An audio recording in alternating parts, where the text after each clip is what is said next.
This video was brought to you by Brilliant. After Wagner's dramatic coup attempt came to an abrupt end, the Kremlin claimed that Wagner troops had two options: either fold into the regular Russian army or follow their leader, Evgeny Prigozhin, into Belarus. This sparked some anxiety in both Poland and Ukraine.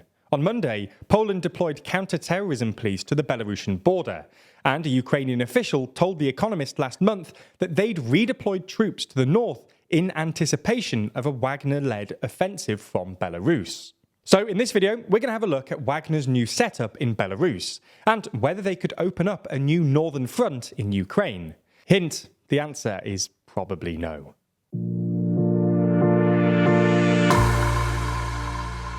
Before we start, if you haven't already, please consider subscribing and ringing the bell to stay in the loop and be notified when we release new videos. So, when we talk about Wagner attacking Ukraine from Belarus, there are sort of two things we could mean here. The first is a theory advanced by the more conspiratorial corners of the internet, that last month's coup was actually organised by Russia and the Kremlin as a four-dimensional chess move to redeploy Wagner troops to Belarus without Ukraine noticing, and then open up a whole new front in northern Ukraine while Ukraine is celebrating the attempted coup. This is very, very unlikely to be true, not least because Putin clearly isn't a master strategist, but also because the incentives just don't line up. Putin has spent the past 18 months trying his best to hide the war from the Russian public, which is why he calls it a special military operation, and has resisted going for a general mobilization. Why would he then stage an attempted coup involving a convoy of heavy armoured clunking down a public motorway towards Moscow, given that the whole affair will have made the war feel more real than ever to ordinary Russians? However, the second thing we could mean here is that Wagner could independently decide to attack Ukraine from Belarus. Assuming that Kyiv doesn't buy the idea that the coup was staged by Russia, this is probably what Ukraine are worried about, and why they've deployed more troops to the north. But while this might be more likely than the staged coup conspiracy theory, it still seems improbable, for three reasons. First, it's not even clear that Wagner's contingent in Belarus has enough firepower to stage a real offensive.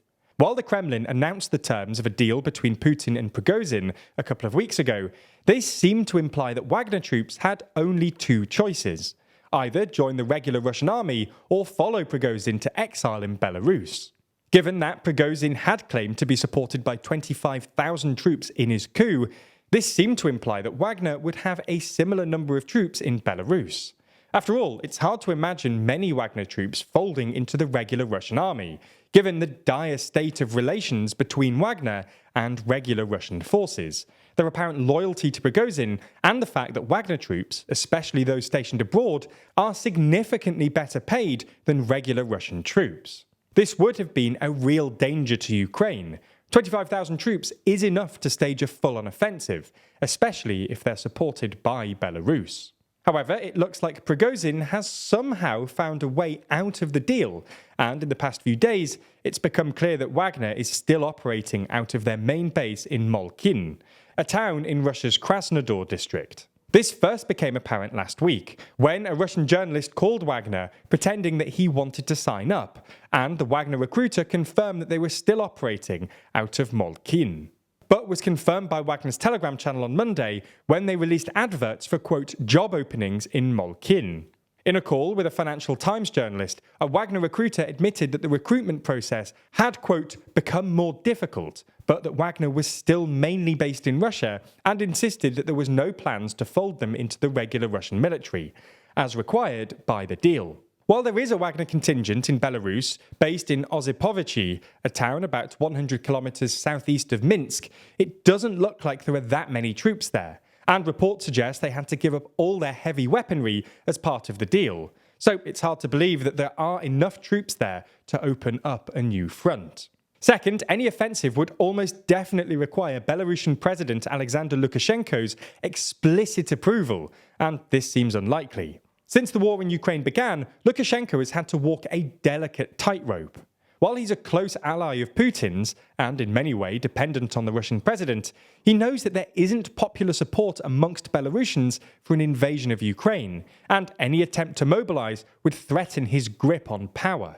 There were even reports at the beginning of the war that Lukashenko tried to send troops to Ukraine, but senior figures in the Belarusian military refused to participate. Putin has apparently tried to pressure Lukashenko into getting involved in Ukraine multiple times. But while he's helped out a bit with logistics, Lukashenko has so far resisted deploying Belarusian troops. If Lukashenko has said no to Putin, he's very unlikely to say yes to Prigozhin, and without Lukashenko's consent or support, any Wagner offensive would really struggle. Third, we've seen this sort of thing before. Every couple of months there were rumours about a new offensive coming from Belarus. In February of last year, for example, Belarusian troops lined up on the Ukrainian border, sparking some anxiety in Kyiv about the possibility of a second front with Belarus in the north. In March, Lukashenko said his country would, quote, need to respond to what he described as Ukrainian provocations. In July, Lukashenko deployed troops on the Ukrainian border after claiming that Ukraine had fired missiles at Belarusian military posts and that NATO was planning to annex Belarusian border territories. And in October, he announced the formation of a joint regional grouping of forces, or RGF, between Belarusian and Russian troops. But every time, nothing happens. This is in part because, as we mentioned earlier, Lukashenko knows that there's little appetite for war with Ukraine within Belarus, but also because a northern offensive would be really difficult. When you just look at a map of Ukraine, it looks like a great idea from Russia's perspective. The bulk of Ukraine's forces are tied up in the east and south, and it would only take a quick 80-kilometre advance down the Dnipro River to reach Kyiv. However, in reality, the terrain along the Belarus-Ukrainian border is a thick swamp, with lots of water and very few roads. It's a horrible place to conduct an offensive operation, and Ukraine has been monitoring the area with drones for the past few months, which means any attacking force wouldn't even have the advantage of surprise. All in all, a new offensive from Belarus looks incredibly unlikely, especially given that the bulk of Wagner's troops are still apparently operating out of Russia. It's interesting that even as people ostensibly into politics, the TLDR team spends more and more time analysing data and economic information as it becomes more and more critical. As a bunch of people who are ordinarily more focused on words than numbers, we've really benefited from courses on Brilliant.org in order to keep ourselves sharp. That's because Brilliant is the best way to learn maths and computer science in a fun and interactive way. From foundational and advanced maths to AI, data science, neural networks, decision making, and more, with new lessons added monthly. Even if you, like us, don't necessarily think of yourself as a traditional STEM kind of person, these courses could prove incredibly useful for your life and career.